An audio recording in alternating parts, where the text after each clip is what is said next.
I've been talking to you about schools, about the need in this state to improve our school system, to make certain that every boy and girl, wherever he lives, in the most remote rural area as well as in every other area of the state, has the opportunity to get as good an education as he could anywhere in this country.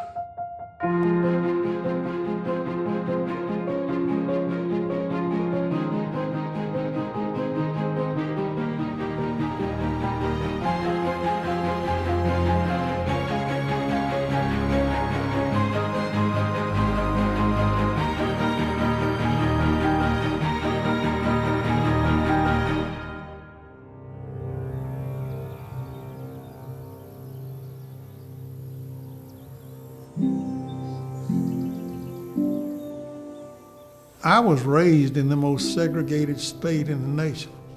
All I knew growing up was racial segregation. That was an accepted way of life in the white community in Mississippi, and that's all I knew.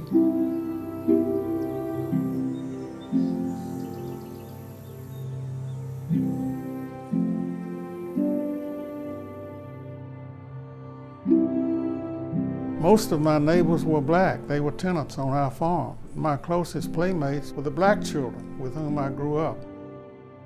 During the summer, we would play ball together and swam together and hunted and fished together. And then school would start in the fall. I would get on a bus and go into the good school in Grenada. My black friends would not have a bus to take them to school.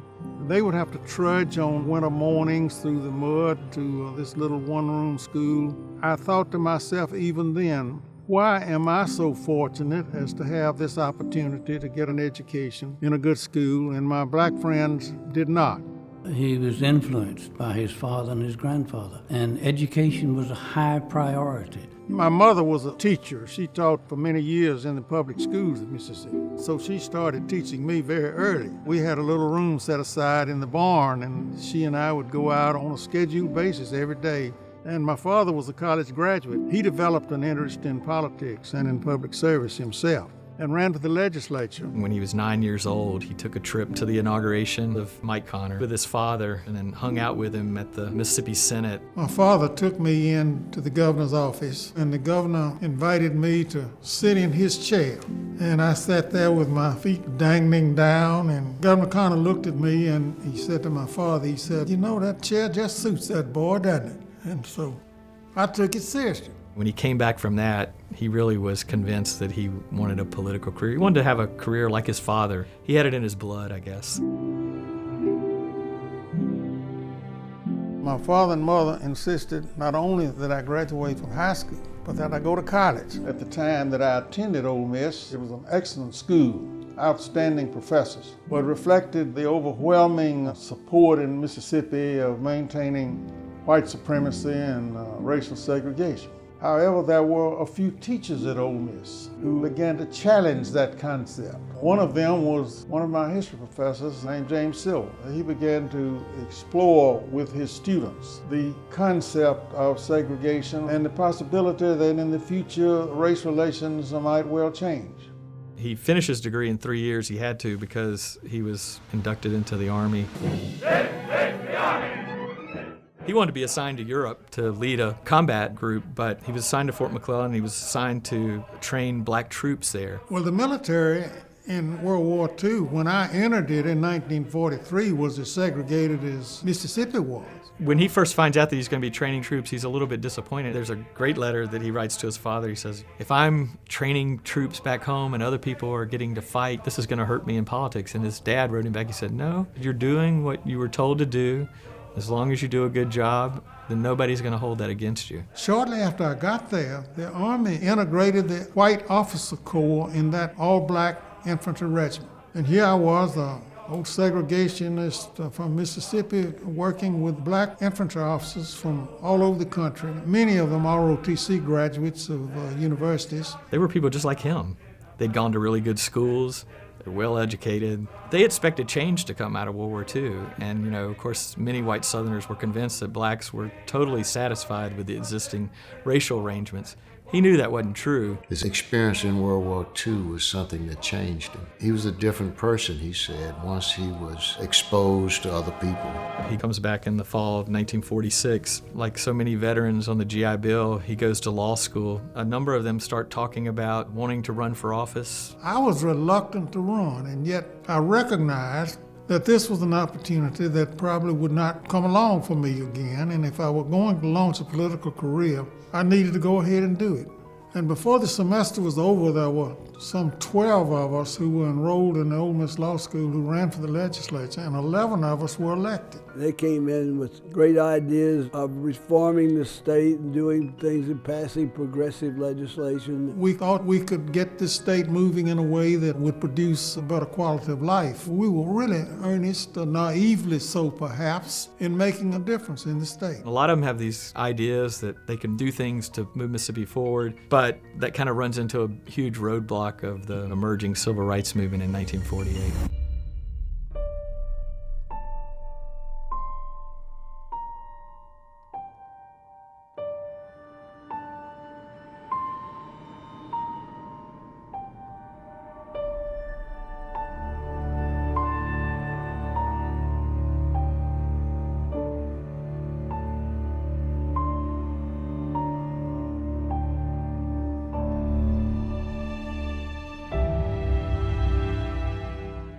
The way that the whole issue was cast by the Dixiecrats was like the Civil War all over again. We're under attack by the federal government. We have to close ranks.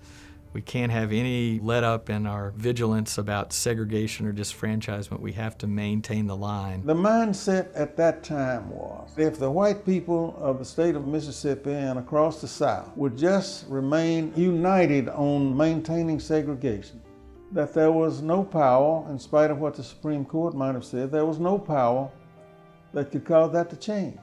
In the summer of 1954, I received an invitation from some of my friends to meet with some interested citizens there to determine the course of action that the people of Mississippi would take in response to the Brown decision.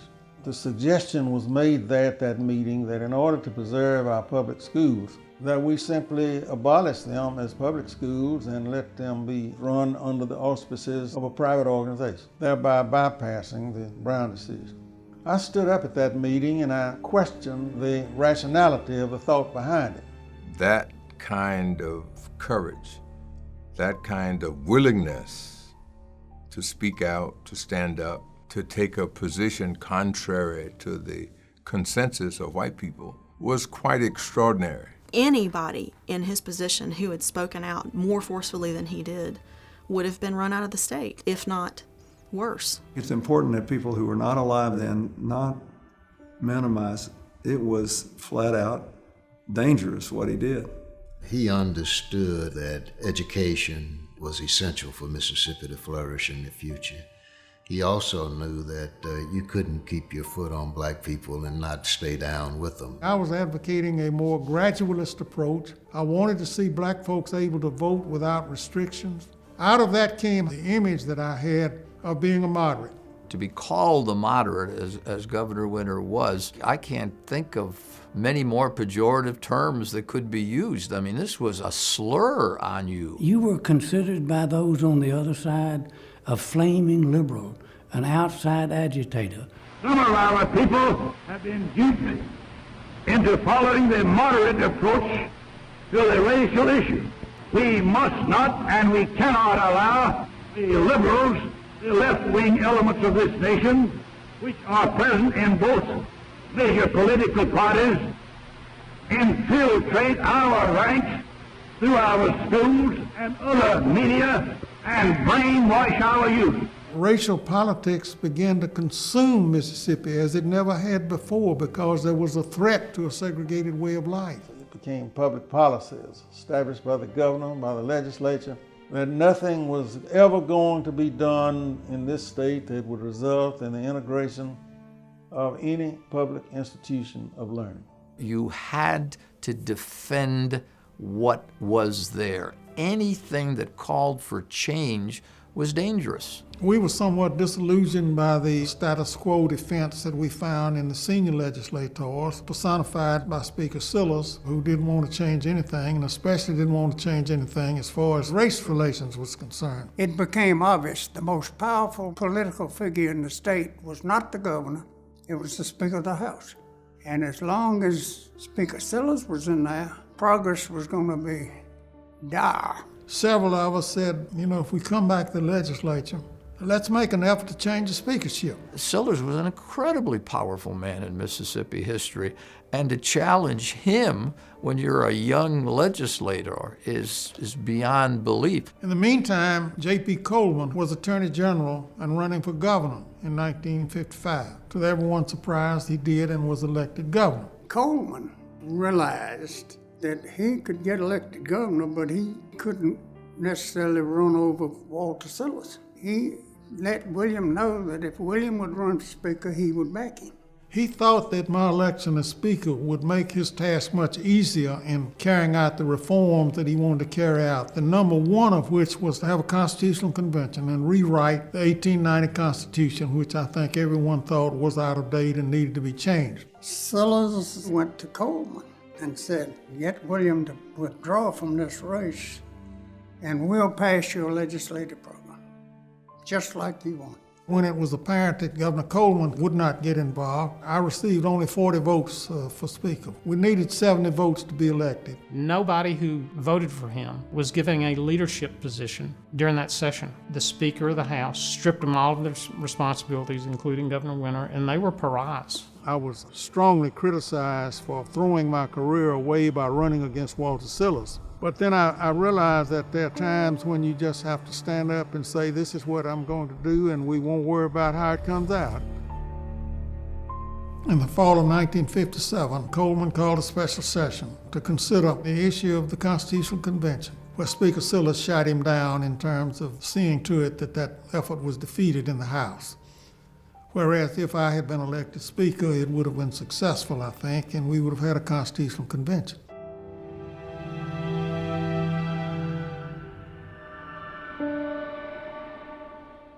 One of the totally unforeseen developments in my political career occurred on the last day of the 1956 session of the legislature. The governor's administrative assistant said, Governor Coleman wants to talk to you. So I went to his office, and Governor Coleman had me sit down, and he said, I'm sorry that I couldn't help you in the speaker's race. I would like to make it up to you now to appoint you state tax collector. In 1944, during the war, they had passed a black market tax. Many people knew that it was mainly a tax on whiskey and wine. The state tax collector was charged with collecting this black market tax, and it was a totally self-funded office. Millions of dollars in liquor sales were being carried on. So it was a job that was very lucrative. In 1962, Life magazine did a story in which they pointed out that he was perhaps the second highest paid public official in the country, right behind President John F. Kennedy. One of the most amazing parts of the story is that he also pushed to have that office abolished. Here I was finding myself holding an office that I had opposed, but I said at the time that I was appointed that, Governor, I'm going to recommend that the office be abolished. He thought it was wasteful. There was a better way to collect that money. And so from the very beginning, he started advocating to get rid of the office. And he eventually did. He is, I'm sure, the only politician in American history who has asked the legislature to abolish his job. This is a special report from CBS News. The President and Mississippi. Mr. James Meredith is now in residence on the campus of the University of Mississippi. This has been accomplished thus far without the use of National Guard or other troops, and it is to be hoped that the law enforcement officers of the state of Mississippi and the federal marshals will continue to be sufficient in the future.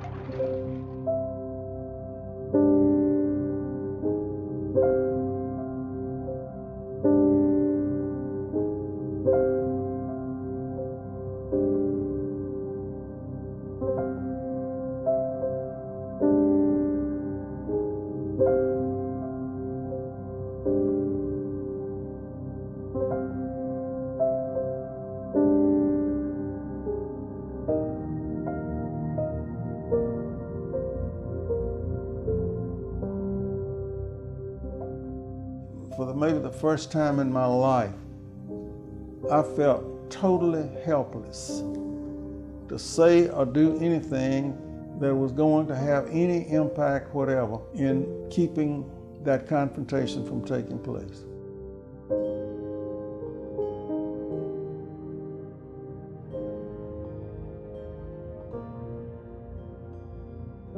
None of us ever dreamed that we would go to the extremes that finally were attempted in the resistance to James Meredith being admitted to Ole Miss. Mississippi was in a state of hysteria and did not acknowledge what was obvious, and that was that a decision of the United States Supreme Court was going to be enforced, even in the state of Mississippi.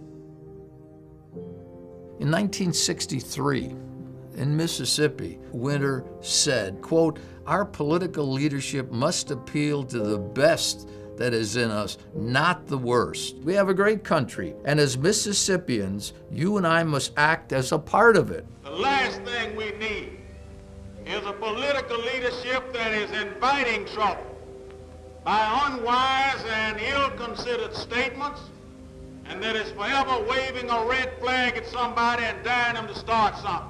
Today we'd say, well, of course you'll say, that's just boilerplate. But that wasn't boilerplate in 1963.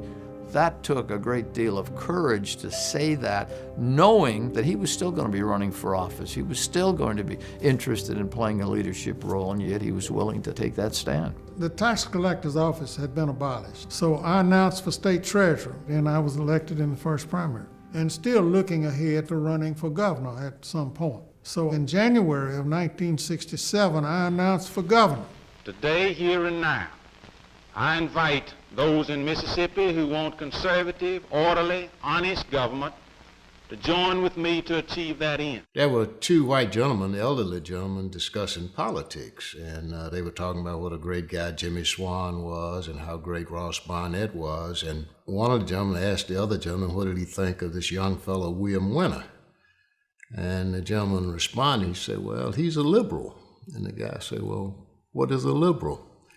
And the guy responded, he's a in lover. And he said, oh, is that right? And when I heard that, I kind of said, well, that's my man. I want them to put it on the front page of the Clarion Ledger in the morning that they're not going to run the state of Mississippi as long as William Winter's governor. I will not be the governor of a little group of selfish, power-mad, would-be kingmakers parading under the masthead of newspapers in the state of Mississippi. I believe that you want to hear from your political leaders the calming voice of reason that lends substance to bright dreams instead of the strident voices of emotion that give form to fear. Vote William Winter for governor. I was just taken by him, by his message, by his vision for the future, by what he thought Mississippi could accomplish. We really thought we could shake enough hands to win a race. And he and I consequently had calluses along our hands, both of us, from shaking hands with so many people. I was perceived in some circles as being a real threat to be elected governor. Among those whom I was very concerned about was John Bell Williams. My colleagues in the campaign for governor, ladies and gentlemen, friends. Come on, folks, jump in behind him. Come on, folks, let's give him a hand. Get on board, and we'll all show him John Bell Williams is a fighting man. Now that he's running for governor and can't succeed himself as state treasurer, Miss Evelyn Gandy's going back into the office of state treasurer. She's going to be our state treasurer again. I don't know whether you had thought about it or not, but the only jobs that this man has performed for the state of Mississippi, this great fighter, in the last 11 years have been girls' jobs. Had you thought about that? And John Bell inherited most of the racist, massive resistance, conservative vote. But then as the race developed, I moved ahead of John Bell Williams in the polls. In the next few days, we will continue with our campaign for a greater Mississippi. And I want to say here that I welcome the support of all of those thousands of Mississippians who may have supported some other candidate in this first primary. Unfortunately, in retrospect, I tried to appeal to some of the Swan and Barnett vote and made some appeals that I was very uncomfortable with. The question is as follows. Do you endorse and support the ideals of states' rights and racial integrity as in the official motto of the Citizens Council? I was born a segregationist, and I was raised a segregationist. I have always defended that position. I defend it here. But the question facing Mississippi today is not how we feel about segregation or what our fathers and our grandfathers felt about it. The question is not how we feel about it, but what we're going to do about it. My political advisors said you've got to take a more conservative approach in the second primary. We have to prevent the federal courts, the federal Congress, and the federal bureaucrats from ramming integration down our throats. It was so difficult to say what ought to be said and still retain your eligibility to be elected.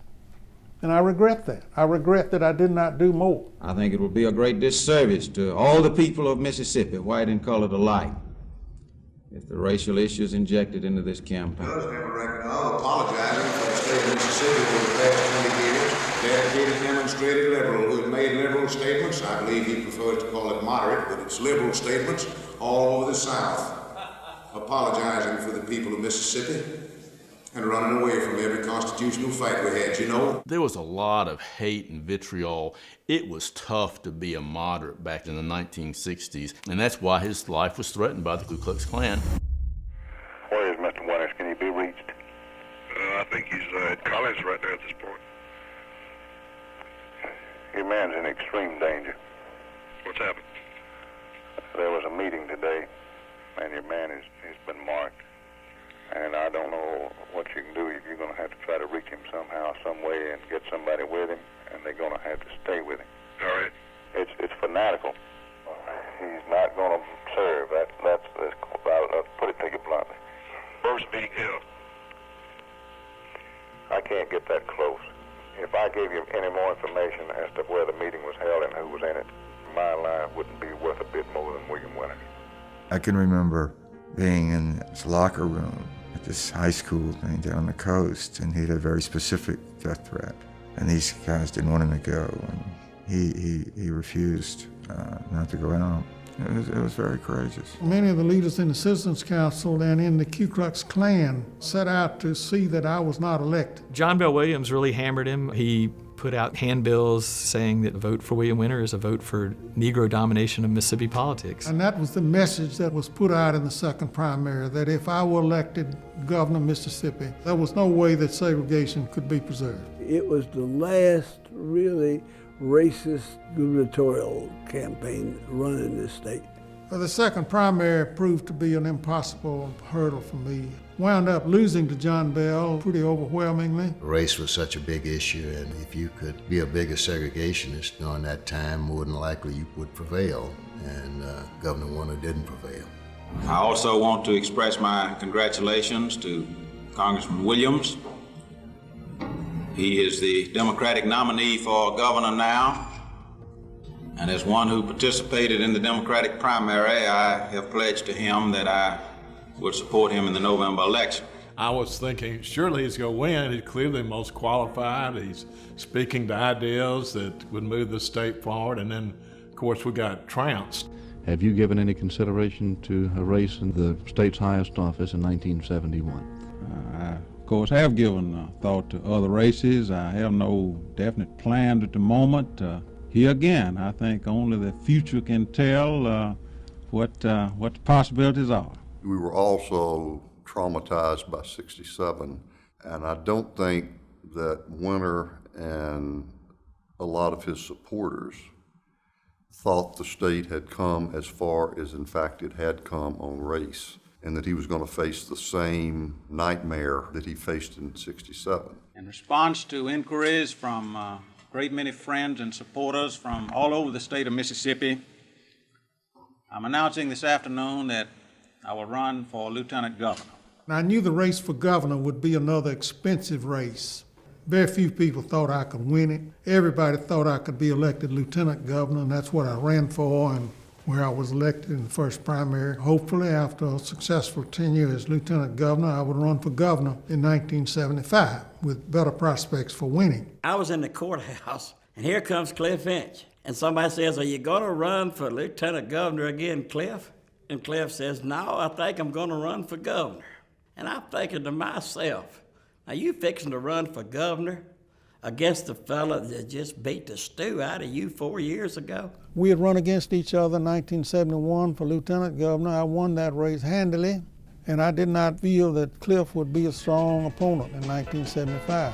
Riding on the Cliff Finch train, riding on the Cliff Finch train, the same old train that brought him here today is going to carry him to Jackson to stay.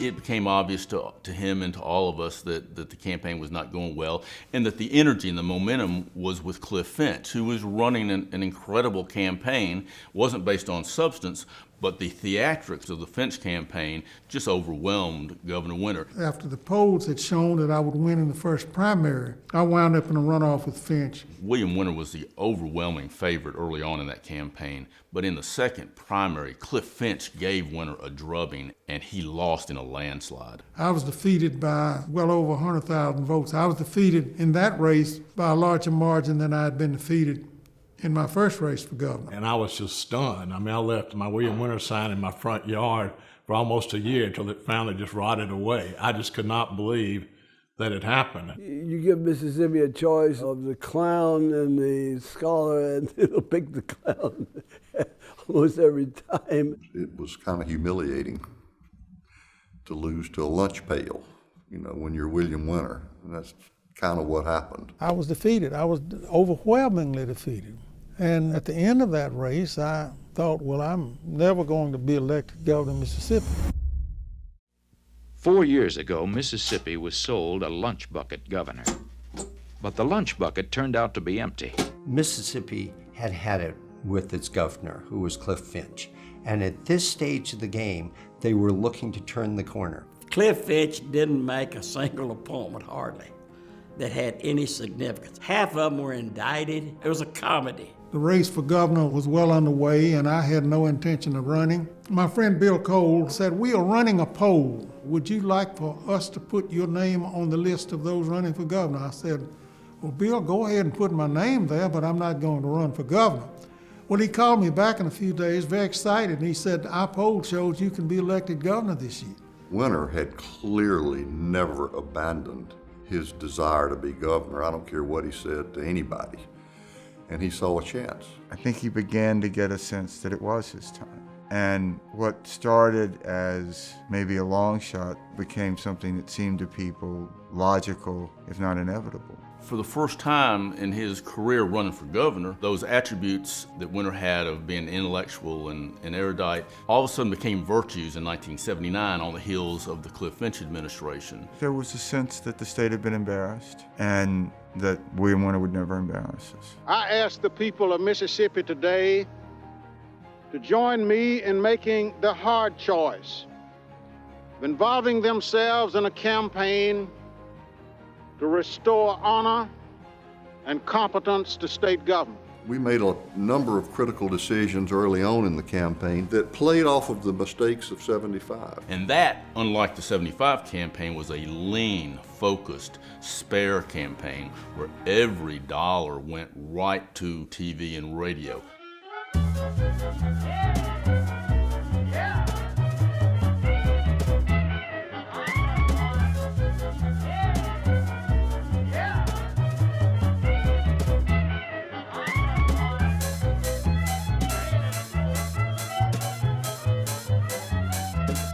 William Winter for governor, the toughest job in Mississippi. So Winter was able to come in second in the first primary. In fact, we had to pull some of our ads to ensure that William Winter would not lead in the first primary. We wanted to come in second place and come from a position of being the challenger. We also were not oblivious to the fact that Mississippi had never elected a female governor, congressperson, or United States senator. Evelyn Gainey was leading, and the goal of the campaign was to find the job of governor as being beyond her capabilities. There were folks that Winter had never had their vote who were going to be amenable to voting to Winter if we could get in the runoff. because they couldn't quite bring themselves to vote for a woman.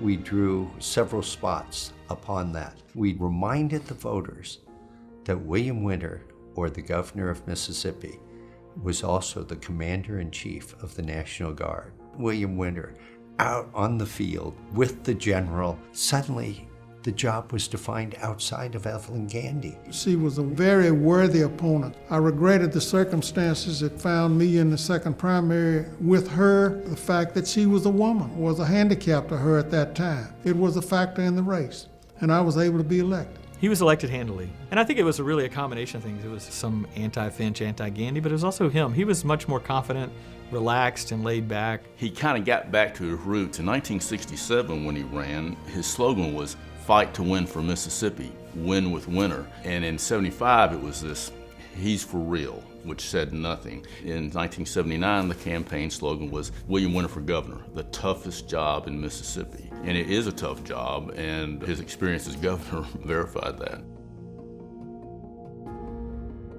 I went to his inauguration, held in that historic old Capitol. And I'll never forget, it was the first time I ever heard Leontine Price in person. What's significant about that is that when Leontine Price made her debut at the Metropolitan Opera, the state of Mississippi would not allow the broadcast to be aired in Mississippi. And then William Winter gets to be governor, and he invites Leontine Price to the governor's mansion to sing. And then she spends the night in the Billboard room. And of course, the next day after she spent the night in the Billboard room, Governor Winter renamed it the Leontine Price Room. To subsequently rename the Billboard room in the governor's mansion of the state of Mississippi for Leontine Price. It warms my heart even now. It was kind of a Mississippi version of Camelot down here. Governor Winter and Ms. Winter would put together these dinners at the mansions. When we decided to start the mansion program, William knew exactly who he wanted to have. A featured guest like Eudora Welty, like Leontine Price, like Walker Percy, like Shelby Foote. I received an invitation from Governor Winter to visit him at the State House. He took my hand and he said, "This house belongs to the state, and don't forget, it belongs to you because you are a part of Mississippi." I thought that extraordinary. Even people who didn't vote for him were proud when they'd see that all these people would come to the governor's mansion and that he lifted them up as Mississippians. There still is a perception that we are not competitive in our system of technical training and in our general educational system. Public education had always been high on my personal and political agenda. Governor Winter said numerous times, the road out of the poorhouse runs by the schoolhouse. We had to create more jobs, and the only way to do that and keep those jobs was through an educated workforce. Mississippi at that time was the only state in the Union that didn't have a compulsory education law. Children didn't have to go to school in Mississippi, and many of them didn't. Many of them never started the school. It was one of two states in the Union, it and New Hampshire, that didn't have a public kindergarten law. And so those were the focuses that we were trying to pass. It's time for us to make a change here, and education became the vehicle to do so. It was at that point that we proposed the education reforms of the 1980s. At first, in 1981, we introduced these education changes one bill at a time, and then they died. Those of us on his staff were so naive that we thought if we could bring some good ideas to the legislature, it would go through the committee system and everyone would think this is wonderful and it would pass. We were certainly disabused of that notion in 1981. We couldn't even get our bills out of committee. And that showed you the kind of support we were getting from legislative leadership. It just wasn't there. Senator Beaudron from Vicksburg very derisively referred to us one time as the boys of spring. And he meant it as an insult. We took it as a compliment, and it really helped sort of bind us together as a group. It was obvious to me from the very beginning that we would not pass a major Education Reform Act without the support of the legislative leadership. William had a way of laying out there what he wanted to do, why he wanted to do it. He would say, "Now, here's where I want to go. Y'all tell me how to get there. People are prone to do almost anything if it doesn't cost them anything. Most of what Governor Winter was trying to do with education was going to require funds. We realized that we could not fund the kind of education program that we needed in Mississippi unless we had additional revenues. So one of the proposals was to increase taxes, and one of the concerns was where that tax money would come from. Initially, I had looked on the oil and gas severance tax as maybe the easiest way to fund the education program. We got our brains beaten in over that idea because little did we know that the oil and gas industry were willing to spend hundreds of thousands of dollars to defeat us. We were getting a lot of flack from groups that did not want a public kindergarten. They didn't want extra teachers in the school. I often wondered how something as kind as a kindergarten program could bring about such harsh and rancorous debate.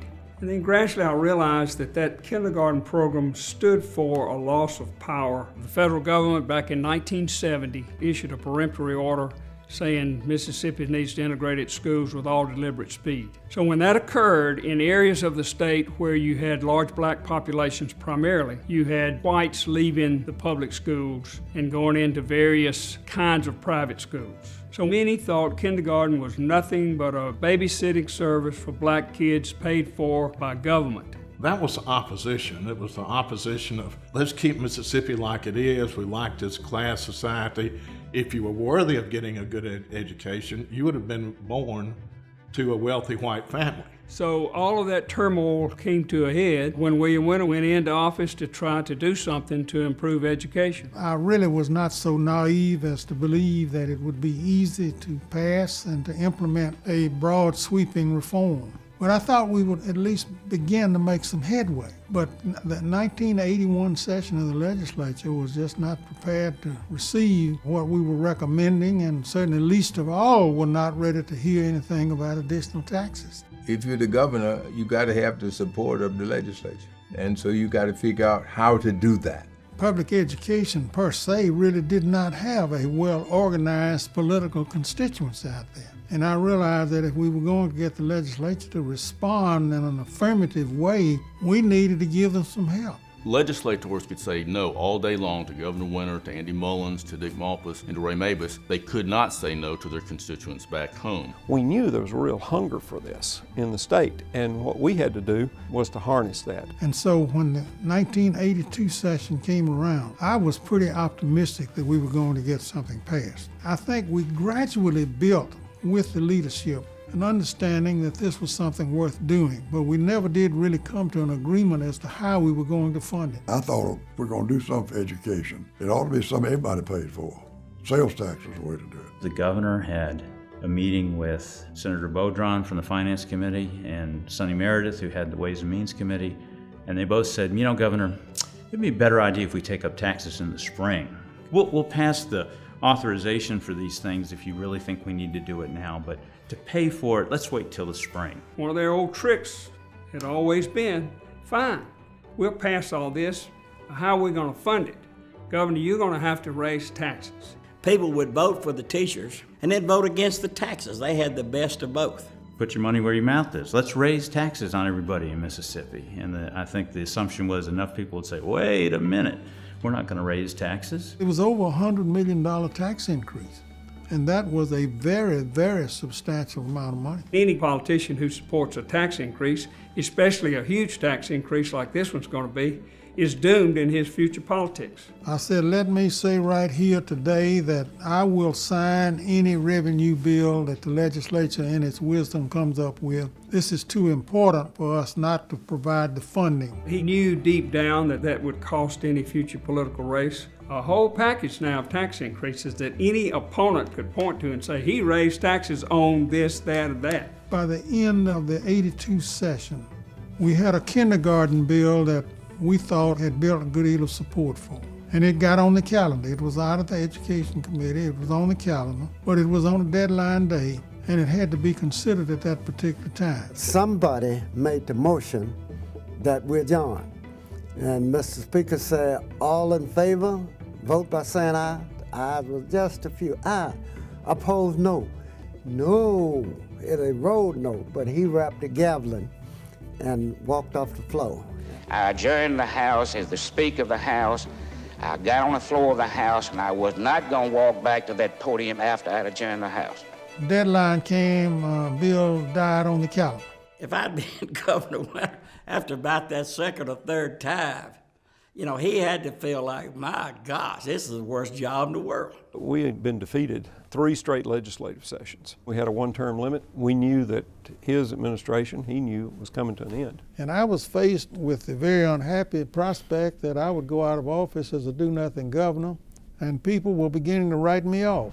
One of the producers for ABC 2020 did a complete expose on how democracy was thwarted. For advocates of the kindergarten bill, a year of effort ended by the drop of the Speaker's gavel. Speaker Newman, even though he didn't mean to, gave us a tremendous boost when he adjourned the House of Representatives when there were clearly enough people out there voting no. And that started a furor from the supporters of education that we were not being dealt with fairly by the House leadership. Right after the 82 session was over, the staff got together and had a meeting, and we wrote down all the excuses that we'd been given about why Governor Winter's education package had not been passed up to that point.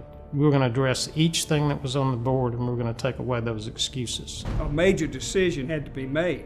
Do you wait until the 1983 session, which was your lame duck session, or did you call a special session and continue to fight? If you're beaten, you will be seen as an impotent, ineffectual governor. You'll go down in the history books with barely a blimp. I ran into Representative Jim Simpson in the Capitol, and I said, Jim, I'm thinking about calling a special session on this Education Reform Act, but I must tell you, I'm not getting much support from your colleagues in the legislature. He said, well, Governor, you call that special session, and we'll see whether it passes or not. And even if it doesn't pass, we'll make some legislators very uncomfortable about Christmas time. I knew that there was a huge political risk, a personal embarrassment at stake out there if I went to the expense of calling a special session and nothing happened. But I also was convinced of this. The only hope we had to get an Education Reform Act was in a special session, where we could control the agenda, where we would not be faced with deadlines, where it was going to be an up or down vote one way or the other. The time had come. Not many politicians are willing to risk their whole legacy on that one chance. But he was willing to do it because he thought it was so important for the future of Mississippi. No way he would ever have gotten this passed in a third regular legislative session when he's going out the door. There's just no way in the world that would have happened. And then the second big decision had to be made. Do you introduce each of these components in a piecemeal fashion to let them be voted up or down, or do you introduce it in one package? And the decision was made by the governor to go with one package. Instead of just focusing on compulsory education in kindergarten, to do a complete reform of Mississippi's educational system. We decided to put the revenue part of the package into one bill. If you vote for the Reform Act, then you'll have to vote at the same time for the money to raise it. You couldn't have it both ways anymore. With 17 different programs in a reform package, it was a dramatic up or down vote. We knew that a lot more work had to be done in building up public opinion. And that's why we conceived the idea of having 9 public forums in every area of the state. What we did was turn it into a political campaign. Those educational rallies really became political rallies. We would bring people together and have them presented with the specifics of the education reform program, the need for it, the manner of financing it, and we also invited legislators to those meetings. I remember our very first one was in Oxford, Mississippi. We filled up the auditorium, we put speakers in the cafeteria, we put speakers in the hallway, and finally put speakers outside. It was obvious, 2,000 people there, we had touched a nerve. When I called the special session, Senator Beaudron announced to the press that he thought it was a waste of time and that he did not even propose to call his committee together to consider. Just about every single legislative leader said, we're going to adjourn and go home. We're not taking this up. This is nuts. The only way that you can move an obstinate legislature is by pressure points. We had this terrific investigative series on the sorry state of education in Mississippi. We made a decision to hold that series and to time it to begin near the beginning of the special session. Once the governor announced that he was going to have the special session, then Charles immediately called us and, okay, now here's the plan. We're going to run this out over the week, right before they come to town. There's no way the legislature can ignore this coverage. I felt that this was the time, that this was history in the making, and that we were going to cover it not like some legislative action, not like some special session. We were going to cover it like history. This is a special session. There's only going to be one topic. The newspaper can be prepared to just pounce, which they did in a level that the legislators themselves were not unprepared for, that individual votes in subcommittees would be recorded by name in the newspaper. So many decisions in the Mississippi legislature got made in committees that nobody knew about. There were no transcripts. It was easy to avoid the eye of the press if they weren't in committee rooms. When they were in committee rooms watching how you acted and how you voted and reporting on that, then that was a major difference. When they got there, the people of Mississippi were so engaged, both through the media and through some of the grassroots stuff we were doing, that they couldn't adjourn. They couldn't take that heat. You'd go to floor sessions each day, and I remember looking up and seeing so many people in the galleries watching. And there were teachers there, there were superintendents there, there were just regular citizens there. The entire state was galvanized by this. There were several legislators who went to the governor and to various staff members and said, if you'll jettison kindergarten, we'll pass everything else. And that was an attractive proposal. There were a lot of things in that Reform Act that would have been significant without kindergarten. But Dick Malpas held the line and said, absolutely not. I felt like we would have betrayed those 15,000 people that came to those forums. And I still believe that if we were going to go down, let's go down in this enormous explosion. It came down to the final vote, very dramatic fashion.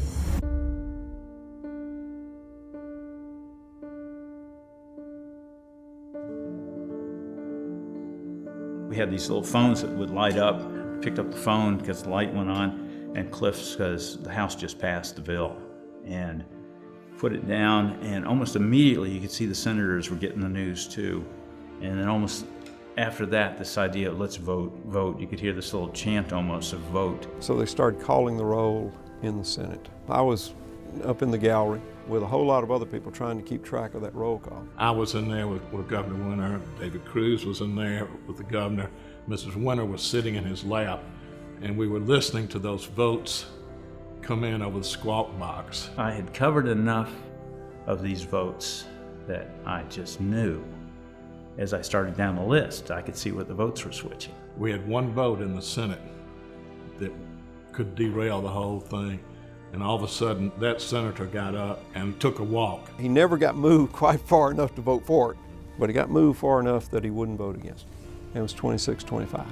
Kindergarten's passed. It's one of the most emotional moments of my life to have seen that happen. 2 weeks before, I could tell you where those votes were going to fall. And that night, it was a miracle. It moved. When I went running out of the Senate to go into the governor's office, I could hear people cheering all up and down the halls. I will never forget David Cruz opening the doors from the governor's office to the rotunda, and it was just the press, parents, the most thrilling moment I think I've ever felt in public service. I was relieved beyond words, but I think I was almost in shock because I really wasn't sure at all how it was going to happen. What was in the Education Reform Act package was not what was revolutionary about it. It's the fact that it had passed the Mississippi legislature. To see the legislature for the state passing something that in some way would impact everybody in the state was just an incredible moment to be a part of. It was hailed all across this country as an ideal piece of legislation, and people were astonished that that thoughtful legislation came out of the state of Mississippi. That was the first Education Reform Act to come out in the country. Came out 6 months before A Nation at Risk was released, talking about the need for education reform. Carl Ruin, a prominent journalist in this country, explained it correctly to the American people through his column by calling the reform legislation in Mississippi the most important civil rights economic development legislation in that year, 1982. We're writing on the lead and we're working it over, and I think it was finally Charles said, you know, this is historic. We've got to say this is a landmark bill or a historic bill in the headline and in the lead. We've got to hit the reader over the head with this and make sure they understand the significance. Mississippi led for the first time.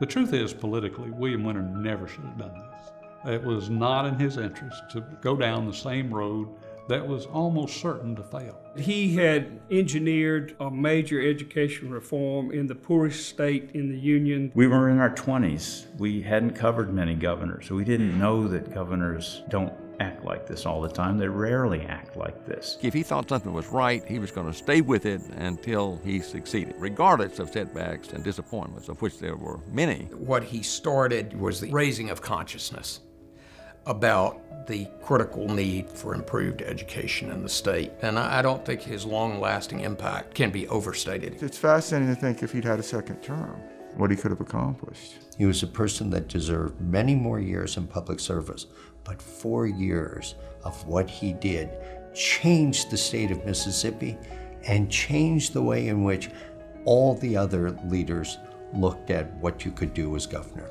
When Bill Winter passed that bill, I thought, well, if Mississippi can do it, maybe I can do it. It'd be a great thing, and this is something we could all do together.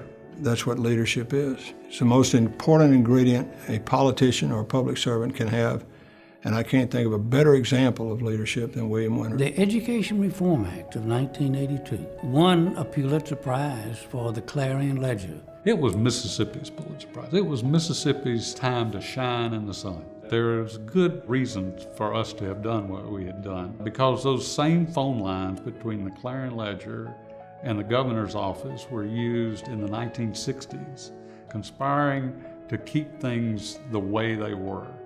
And so maybe in 1982, it was okay to have a few phone calls between the Clarion Ledger and the governor's office to make sure things didn't stay the way they were. It really was a miraculous event, but it came at a time when the state of Mississippi, when the people of Mississippi saw that they needed to do something and were ready to fund a historic reform bill. It's rare to see the combination of political leadership and citizen leadership and legislators who are willing to lead as well. It was a remarkable time to be here. You have earned the approval and the gratitude of the truly concerned people of Mississippi who want nothing more, but at the same time nothing less than the best education that their children can receive.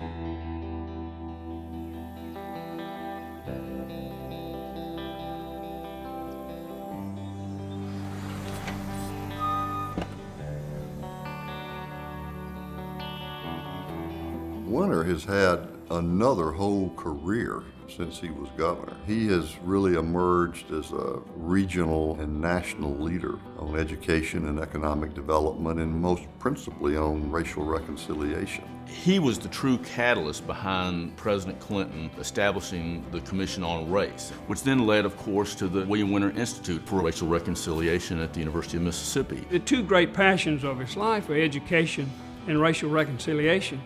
And in a deep South state, there are no more controversial issues than those two. And he's been involved in those almost all his life. The William Winter Institute for Racial Reconciliation at the University of Mississippi is probably the premier organization in the country working on racial reconciliation. Most people would say, hey, the educational reform bill, that's enough, that's my legacy. But he continues to want to do more. I believed for a long time that America would not be whole until Mississippi really became part of it. And you, more than any other politician, are the architect of the new Mississippi and thus the new America. I think William Winter is one of those individuals that come up in history who can actually look themselves in a mirror and say, I actually made a difference. My being here made a difference. He owned an issue, and that issue was education. And that was his pathway to election. That was his pathway to success. The state legislature, tax collector, state treasurer, lieutenant governor, governor, and every role that he's been involved in, He's been outstanding. The combination of personal strength and political openness that he has showed all his life is the key toward making this crazy century we're living in with all these moving parts hold together and make some sense. I think it has enormous implications for the current day. Such an example for all of us to follow, and I call myself blessed to know him. I feel as if I have been one of the most fortunate people in the world to have enjoyed the experiences that I've enjoyed, to have had the friends that I have had. I would hope that what I put into my society was more than I took out. And I hope that the great progress that this administration has made thus far will serve as an incentive for continuing efforts to make our educational system second to none.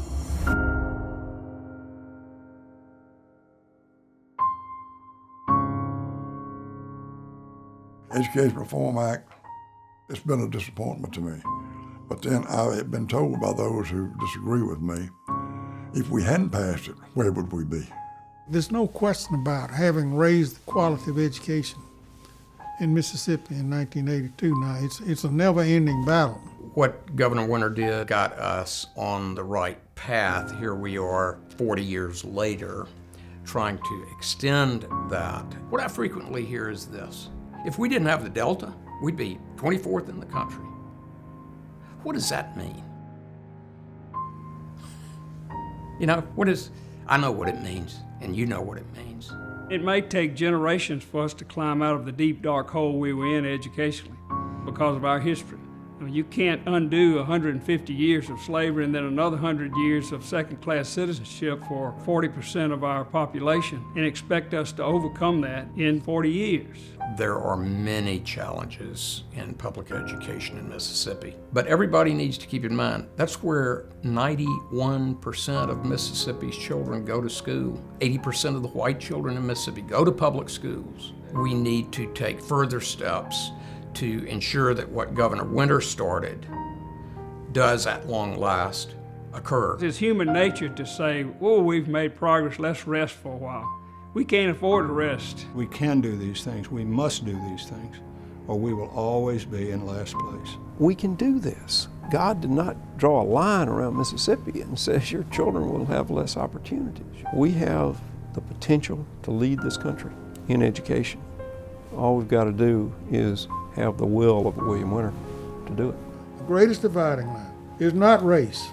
It's the line between those who have a good education and those who do not have a good education. And that's the cruelest fault line of all. But that's one that we can do something about.